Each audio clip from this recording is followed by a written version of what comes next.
The next big market crash is coming very soon and most people don't even know it. The Covert Trade-Up update released in October last year completely changed the CS2 ecosystem. Because of that, we've already seen massive price crashes for knives and gloves. But what if I told you that the real crash for knives and gloves might still be ahead of us? So today, I want to take a closer look at how much the supply of knives, gloves and covered skins has increased since the update, and more importantly, what this means for their future prices.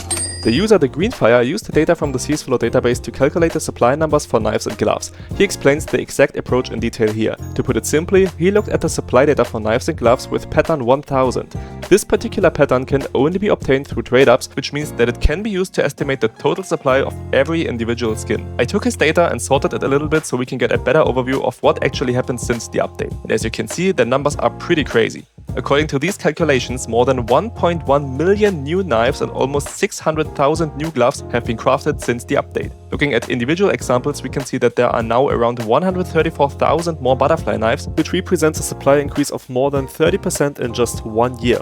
At the same time, the price of butterfly knives has fallen by more than 50% since the update. So was this price crash actually justified, or did the market overreact? Personally, I don't think the crash was necessarily exaggerated, because the butterfly knives are just one example. A wide range of other high-end knives have also seen massive supply increases, and that's where the real pressure on prices is actually coming from. The average casual player doesn't need 5 or 10 different knives. Most players probably only need 1 or 2 knives that they actually use. That means that even if the supply of a specific knife doesn't increase by an insane amount, a massive increase in the overall knife supply can still put downward pressure on the entire market, simply because total supply is growing much faster than the actual demand from players. And just to put the numbers into perspective, we are talking about more than 1.1 million new knives in less than 1 year, which is roughly equivalent to 1 new knife for every person playing CS2 right now. In fact, over the next few years, I would expect more and more knives to be crafted, especially if Valve adds another big catalyst for trade-ups. And one of the biggest catalysts I could imagine would be a new terminal containing knives. A terminal like this wouldn't just introduce a huge amount of new skins that can be used as trade-up inputs. Depending on the knife finishes included, it could also create even more competition for some of the most popular knives that already exist.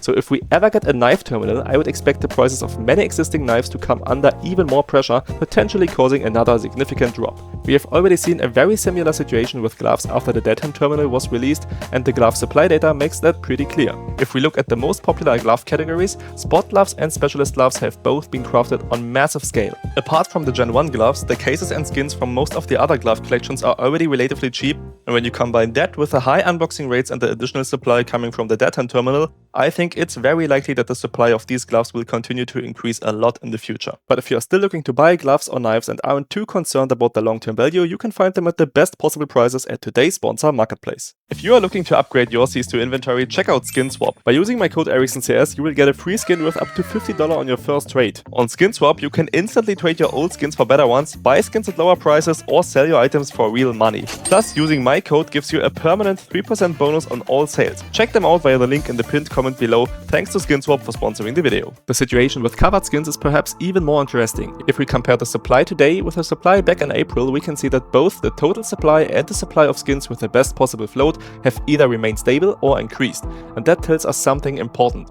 More new covered skins are being unboxed or created through trade-ups than are actually being consumed in gold trade-ups. So the supply of skins that are needed for gold trade-ups is constantly being replenished. So despite all of this, I don't actually think that CS2 investing is dead. For knives and gloves, you could definitely make that argument, and I also think the armory is in a completely different situation compared to a few years ago, but I still see a pretty good future for cases, as well as for low supply skins from older collections.